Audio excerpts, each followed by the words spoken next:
Continuamos con Contraviento y Marea. Tu compañía.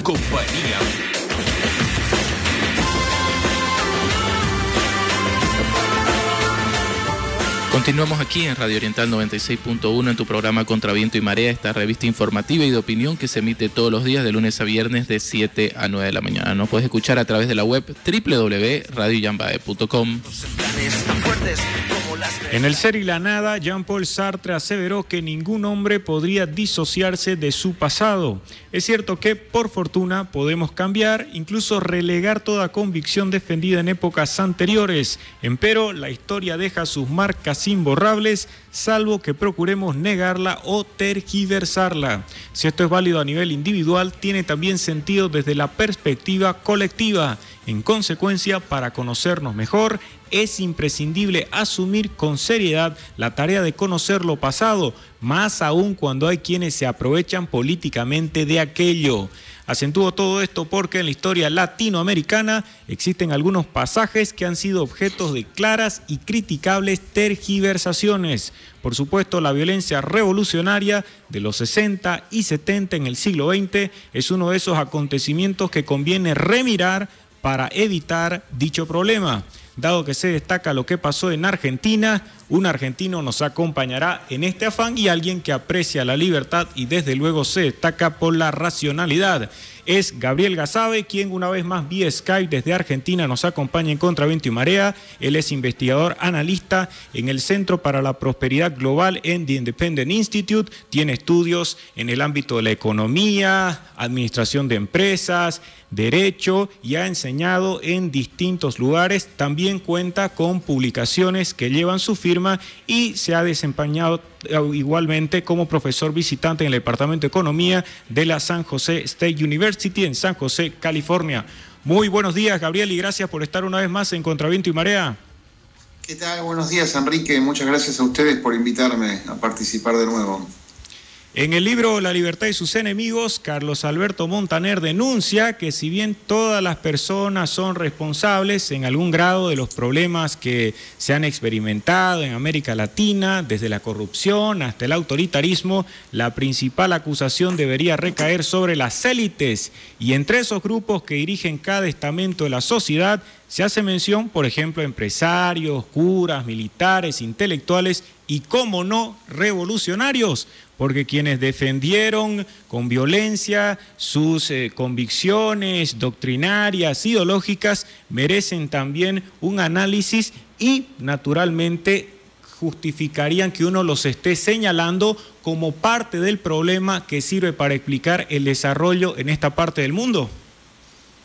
Sí, exactamente, Enrique, concuerdo con Carlos Alberto en ese comentario. La primera reflexión que yo quisiera hacer es que es un fenómeno que tal vez ustedes también lo vivan en Bolivia, una suerte de ¿cómo te puedo explicar? Como aquellas personas que se la pasan hablando del pasado y nunca salen hacia adelante y nunca pueden superar momentos históricos que le tocaron vivir para encarar una nueva vida y para tratar de ser felices. La Argentina, con espíritu de aldea, tal vez, sigue hablando del pasado permanentemente y no logramos despegarnos del mismo para poder prever qué va a ser de la vida de nosotros de aquí en más y tratar de aumentar nuestro grado de bienestar y nuestro grado de libertad. Y en este caso de los derechos humanos ocurre un tanto de eso, en el sentido de que periodos oscuros de la Argentina, como fueron los años 70, en toda su extensión, digamos, la parte democrática y la parte del proceso militar, siguen dando vueltas como fantasmas que en muchas oportunidades no nos permiten encauzar nuevos caminos o tomar nuevos senderos para hacer una Argentina mejor, o mejor dicho, cada argentino hacerse mejor a sí mismo y en la suma hacer un país más sano, más productivo, más libre. Entonces, este caso de los derechos humanos es muy puntual en eso. En los últimos tiempos ha habido digamos, con el nuevo gobierno, la bota que apretaba a los jueces federales se ha levantado y muchas causas que estaban paralizadas durante años de la administración kirchnerista están saliendo a la luz y están reactivándose y están cobrando nuevos bríos. Una de ellas ha sido una causa por un proyecto que se llamó Sueños Compartidos, que el gobierno de los Kirchner se lo otorgó a la Asociación de Madres de Plaza de Mayo, básicamente a la línea que representa a Eve de Bonafini. Y hubo una serie de desfalcos, de manejos, de obras que nunca se terminaron, pero que se cobraron, que suman en total unos más de 200 millones de dólares, 200 millones de pesos, que serían más de 15 millones de dólares, que al lado de otras cifras que hemos escuchado en este país últimamente parece una nimiedad, pero no deja de ser algo importante, sobre todo tratándose de recursos de los contribuyentes. Y ha saltado a la palestra nuevamente la figura de Eve de Bonafini. Eve de Bonafini, ustedes la conocerán como una de las fundadoras de la Asociación Madres de Plaza de Mayo, que en los años 70, luego de que aparentemente desaparecieran 2 de sus hijos en la zona de La Plata, de donde ellos son oriundos, junto con una de sus nueras, fundó esta ONG, entre comillas, para tratar de pelear por los derechos humanos de los desaparecidos y de aquellos que aparentemente habían sido víctimas del gobierno militar. Eve de Bonafini, como ustedes habrán visto en los medios, se negó a ser interrogada por el juez, a prestar declaración como imputada en esas causas.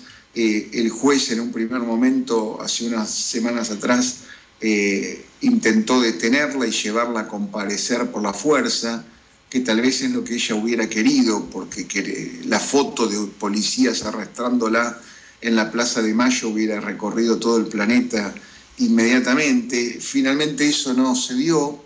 Eve de Bonafini, que tanto brega por los derechos humanos, considera que ella tiene un estatus especial y que no está en la misma situación que cualquiera de nosotros, cualquier ciudadano común y corriente, para ir a declarar ante un juez. No cree en la justicia de los jueces, como ha dicho ella. Entonces, aquí estamos con ese tema nuevamente en el candelero, y con esta señora cobrando cada vez más participación en los medios y en espacios públicos. Se reunió con la expresidenta Kirchner en los últimos días. La historia de los 70, Enrique, audiencia en la Argentina, es muy compleja. Ustedes pueden recordar que en el año 73 Juan Domingo Perón volvió del exilio y fue electo presidente, y falleció al año y pico de su mandato, quedando como presidente su viuda, Isabel Perón. Y en esa época, ya desde hacía tiempo atrás, pero en esa época la guerrilla, tanto del movimiento llamado Montoneros como del ERP, del Ejército Revolucionario del Pueblo, trataba de tomar el poder en la Argentina y tratar de implementar las políticas que venían impartidas desde La Habana con Fidel Castro y sus acólitos que habían hecho la revolución una década y pico atrás. Entonces, en aquella época, la presidenta Isabel Perón, y eso es bueno recordarlo y que la audiencia también lo sepa, firmó un decreto ordenándole a las Fuerzas Armadas exterminar a la guerrilla. Entonces, ahí se generó una situación en la cual las Fuerzas Armadas argentinas tuvieron que iniciar lo que muchos llaman una guerra sucia, es decir, una guerra contra grupos, contra ejércitos, digamos, informales, contra grupos guerrilleros, contra grupos extremistas, para tratar de devolver la tranquilidad y la paz pública. Obviamente que eso se hizo en la mayor parte de los casos de manera poco clara, no a la luz y clandestinamente. Tal vez hubiera sido lo deseable que en el Estado de Derecho se hubiera podido aplicar las mismas normas que se aplicaba a cualquier otro delincuente y se hubiese podido enjuiciar y apresar y eventualmente condenar a aquellos terroristas. La situación no era muy sencilla, muy simple, eran verdaderos ejércitos, es decir, eran grupos armados, eran atentados que ocurrían a particulares, a civiles, no solo a miembros de las Fuerzas Armadas, pero desgraciadamente de todo eso la historia se ocupó muy poco, es decir, de los dos bandos que participaron de esa conflagración, solamente parecería que las víctimas y los héroes fueron los subversivos, y muy pocas veces se recuerda a las víctimas de la subversión, como te digo, hombres, mujeres, niños, gente inocente que moría por jóvenes supuestamente idealistas que querían un mundo mejor. Me recuerdo un compañero de escuela cuyo hermano estaba haciendo el servicio militar. En esa época el servicio militar era obligatorio,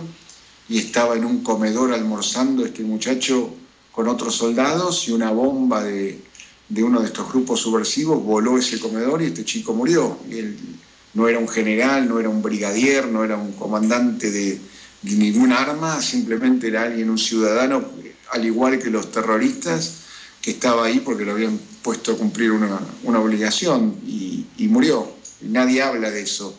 No hay homenajes, no hay monumentos, no hubo indemnizaciones. Entonces, desgraciadamente, la historia se inclinó siempre a favor de los guerrilleros, en este caso, y en eso la figura de Hebe de Bonafini fue central. Mismo dentro de las madres de Plaza de Mayo, en algún momento de su historia, hay una separación y se dividen entre las que estaban de acuerdo con el personalismo de Hebe y aquellas que no, aquellas que consideraban que Hebe, más que defender los derechos humanos, defendía el comunismo, como es lo que hace, porque eso parecería ser el leitmotiv de la vida de Hebe de Bonafini. Hebe de Bonafini elogió como una de las personalidades más importantes de la historia de la humanidad a Fidel Castro cuando cumplió unos años atrás 80 años de vida. Festejó cuando Al Qaeda derribó las Torres Gemelas y hasta expresó: estoy festejando con champán, para que la audiencia tenga un poco en claro de qué clase, de qué calaña de persona estamos hablando. Pero bueno, ha ocupado el centro de la escena otra discusión absurda que se está dando en estos días nuevamente, algo que viene de 30 años atrás, es cuál fue el verdadero número o la cifra de desaparecidos.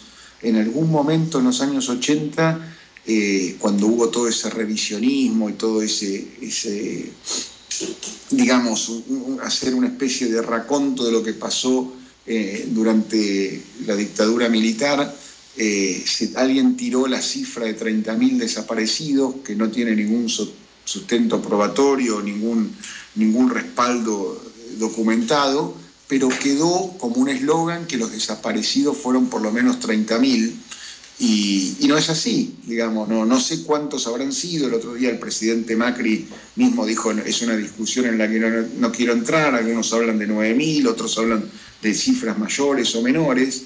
El punto aquí no es, digamos, cuánta gente dejó de existir o desapareció en esas circunstancias, ¿no? Ya una sola persona, la vida de un solo individuo vale per se, así que no es cuestión de números. Pero lo que quiero señalar, Enrique, y que me preocupa a mí, es realmente que, primero, la distorsión que hubo en la historia, es decir, que hubo buenos y malos, y no que había buenos y malos de los dos bandos, como realmente ocurrió. Entonces, esa dicotomía tajante entre que guerrilleros idealistas buenos y militares perversos y asesinos, eso ha hecho mucho daño, porque, digamos, eso sigue presente en la sociedad argentina.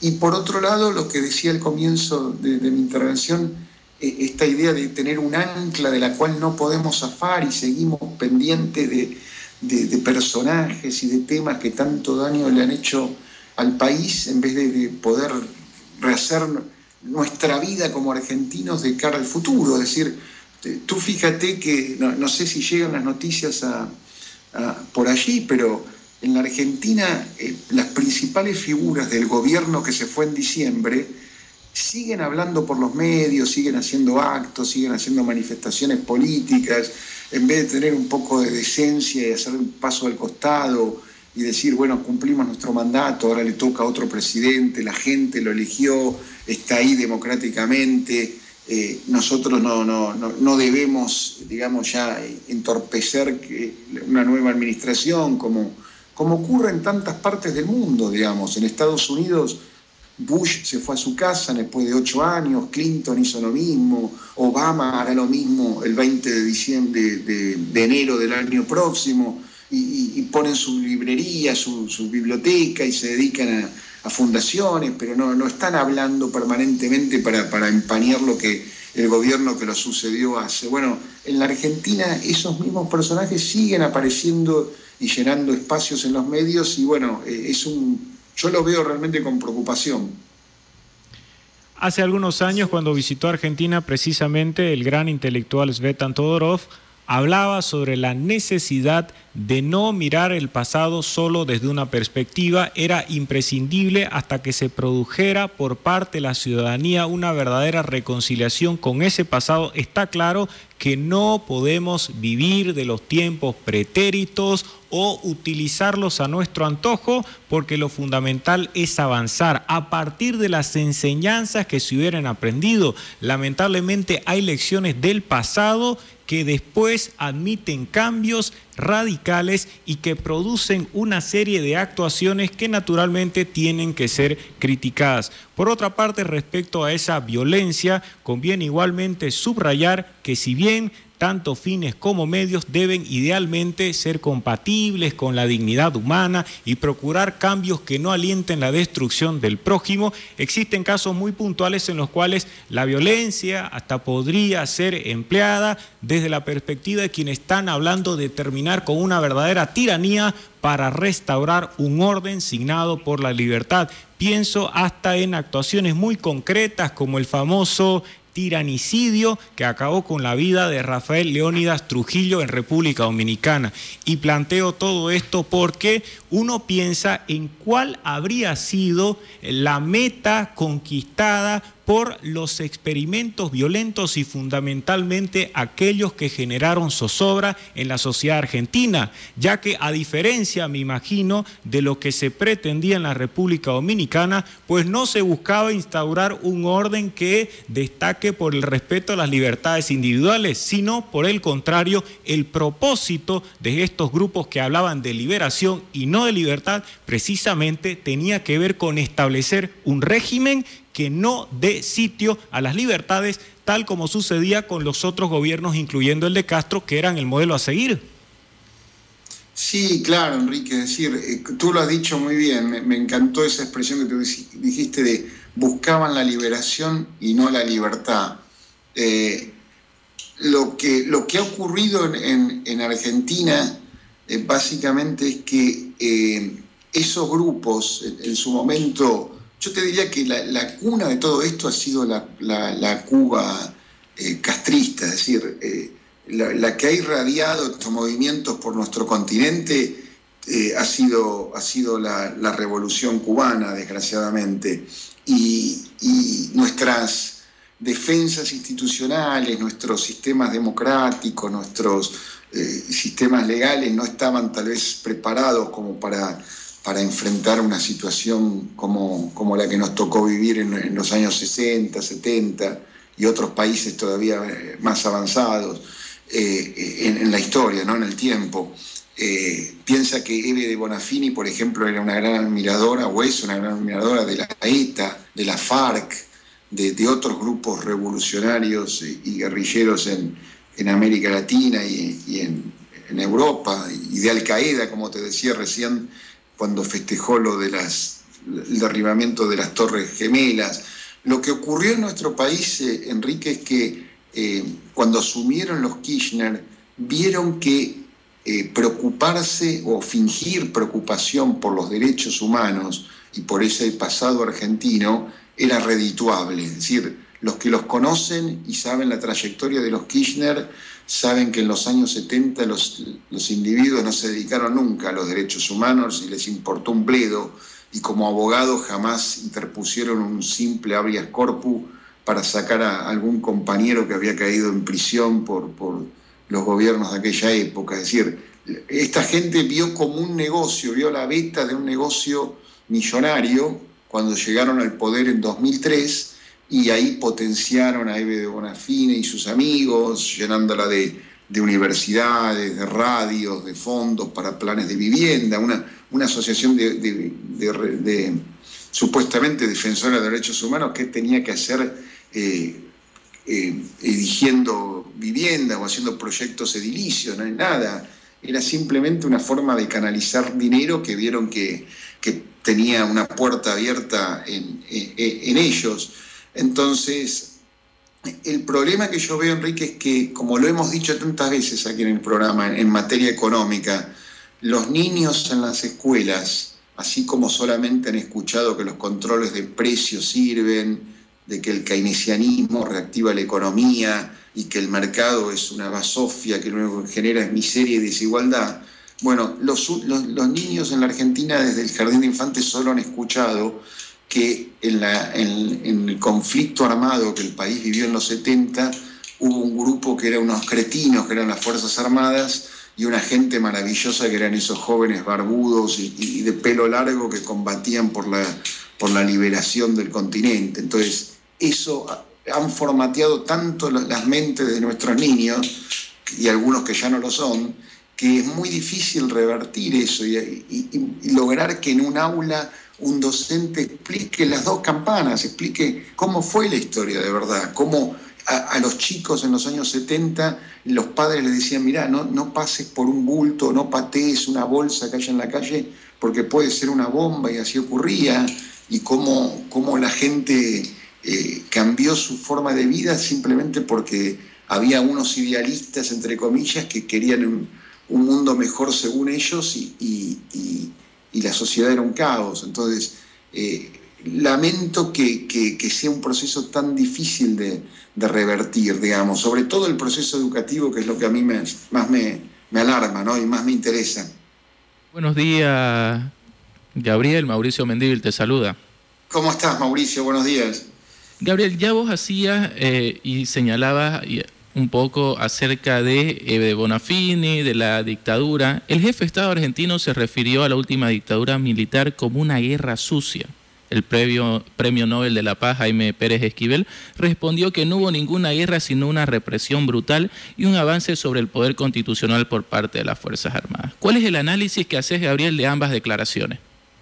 Bueno, yo creo que fue una guerra. Es decir, uno de los grupos subversivos se llamaba Ejército Revolucionario del Pueblo. Es decir, los ejércitos cuando luchan lo hacen en una guerra, que yo sepa, no equivale a jugar al billar o al pool en una taberna. Así que fue una guerra, fue un conflicto armado. Pónganle el título o el rótulo que quieran, pero fue un conflicto armado entre dos bandos, civiles que se armaron con dineros que venían del exterior y los botines fruto de los secuestros que ellos realizaban, porque eso también era parte del negocio, ¿no? Secuestrar empresarios, secuestrar gente acaudalada para con sumas millonarias después seguir financiándose y seguir haciendo sus zafarranchos. Es decir, yo creo que sí, que fue una guerra, y fue una guerra sucia en el sentido de que era una guerra no declarada, era una guerra que no tuvo ni un principio ni un final concreto, sino que se fue dando hacia a la sanfazón, digamos, en aquellos años. Pero yo recalco lo que dije recién, que esa guerra fue iniciada por un gobierno constitucional. Es decir, eso es lo que no hay que olvidar, Mauricio, Enrique, que esos grupos subversivos, después del año 76, lucharon contra supuestamente las Fuerzas Armadas como en el poder, pero en el año 74-75, cuando se inicia la campaña para combatirlos, era una presidenta constitucional, que era Isabel Perón, la viuda o María Estela de Perón, ¿no? Porque Isabel era el nombre artístico de la señora. María Estela Martínez de Perón ordenó por un decreto de aquella época el exterminio de los grupos insurgentes. Entonces, ese es un punto que siempre se soslaya, que siempre se deja de lado, que los individuos estos se rebelaron contra un gobierno elegido por la voluntad popular a la que ellos siempre decían respetar. Sobre la causa de Sueños Compartidos, ya vos señalabas la posición de Eve de Bonafini. Se constituyó una empresa con capitales del Estado, por ende deben rendirse cuenta. Y no solo ese es el ámbito donde han habido múltiples denuncias de corrupción. ¿Por qué tanta corrupción? Bueno, Mauricio, Lord Acton nos decía: el poder corrompe y el poder absoluto corrompe absolutamente. Cuando vos tenés el control absoluto del Estado y en una época de bonanza como la que tuvo la Argentina de 2003 a 2015 aproximadamente, de recaudar millones y millones de dólares fruto del boom de los commodities en los mercados mundiales, y sumado a la falta de escrúpulos de la clase gobernante en ese entonces, era un negocio redondo. Es decir, podían hacerse de cientos de millones de dólares muy fácilmente porque no había controles, no había balance y equilibrio de los poderes en todos estos años, no hubo respeto por las instituciones. Entonces se tomó la vía de la obra pública para poder hacer caja para los gobernantes y el grupo kirchnerista que ocupó el poder en estos últimos años. Vieron, digamos, el pretexto de proyectos de infraestructura o de ferroviarios o de construcción de viviendas, como en este caso puntual de las Madres de Plaza de Mayo, fueron una excusa para hacer negocios entre ellos. Entonces, ya lo hablábamos tiempo atrás cuando comentamos el caso de los bolsos en la madrugada en un monasterio del ex secretario de Obras Públicas, ¿no? Y se molestan cuando le piden cuentas, sí, ¿no? Y se molestan cuando le piden cuentas, más allá de que son recursos públicos y no de la billetera de cada uno de ellos. Exactamente, sí. Bueno, digamos, aquí lo que los americanos llamarían el accountability no existió durante más de una década. No hubo responsabilidad fiscal, no hubo rendición de cuentas. Las llamadas empresas del Estado, y digo falsamente llamadas empresas del Estado, porque una empresa corre riesgos cuando está en manos del Estado, no corre ninguno, así que no sería una empresa. Pero Aerolíneas Argentinas, el otro día la nueva presidenta de la compañía decía: esta empresa no ha tenido balances, no ha tenido estados patrimoniales en los últimos años. Cuando la asumimos en diciembre no sabíamos cuáles eran el patrimonio neto, cuán negativo era el mismo, porque era imposible hacer evaluación de proyectos o cuentas si esa contabilidad no había sido llevada correctamente. Es decir, hubo una exprofeso, hubo un desmanejo de las finanzas públicas de una manera fenomenal en la década y pico de gobierno kirchnerista. Por eso es indignante que los que produjeron ese descalabro, en vez de callarse un poco la boca y tratar de conseguirse buenos abogados para no terminar en prisión, sigan hablando como si fueran los salvadores de la República y que no hubieran estado nunca, o que si estuvieran no hubieran hecho todos los desmadres que ocasionaron, ¿no? Es indignante eso.